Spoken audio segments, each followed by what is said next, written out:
So this is consumer expectations of service.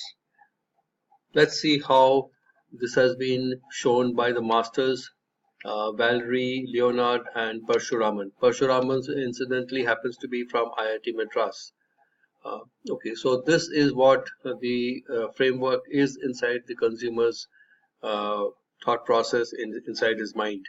He has an ideal level of service known to him, which would be the best that he can expect, and there's an adequate service level, which is the bare minimum which he will accept. Below this is not acceptable to him. Now, somewhere in between these two, there's a desired level, a level which he expects at least will come to him. The ideal would be much above that, which would be not particularly in this situation, maybe in some other situation, he would go in for the ideal service. Now, between the desired and adequate service, we have what we call zone of tolerance. Anything in between this is still acceptable. This is the tolerance level which the customer expects. And we also have another thing called the predicted service. Now, this is something again which the customer feels before he accepts the service, that this should result, the encounter should result in some predicted outcome. We want to now find out what are the reasons which the customer has inside him in order to build up these four levels. These are the internal antecedents of customer expectations. The first of them is the individual's need. Uh, Depending on the situation that he is in, he would be having a certain set of wants and needs which will frame his expectations. The second thing that we need to understand is the more involved he is in the service, the more will be his expectations. If he is not involved so much, then his expectations will also not be that much. Okay. The third is, whenever we go in for a service encounter of a service experience, there could be likelihood of a past experience, and that will shape and that will form our expectations of the next encounter.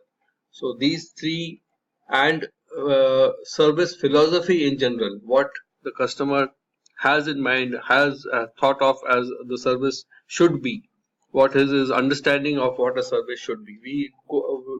We hop into a bus and we have a general idea of what the service of the person operating that bus has. So that is also something that shapes the internal antecedents of the customer expectations. Now let's look at the other side of the coin. The external antecedents of customer expectations. What things outside his domain shapes his expectations. The first one is competitive options, meaning that if there are alternatives available, if there are alternatives available in the market, then those alternatives will also shape the expectations of the customer. The next issue external to the customer is the social context. Where and how is he receiving the service? In what manner is he expecting? So the social context in which the service is being received is also an external antecedent of the customer's expectations.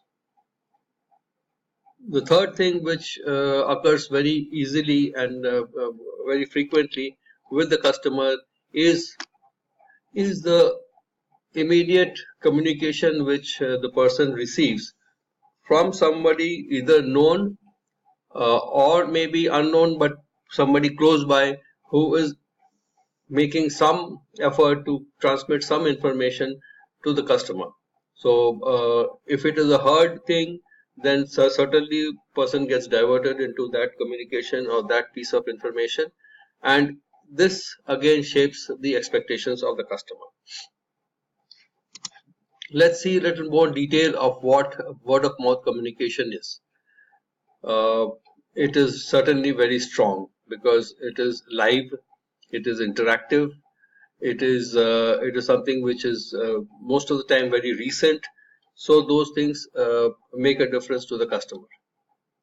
Uh, of course, there could be the various sources through which this communication comes, like we mentioned, known sources or unknown sources, but certainly they have a strong influence on the customer.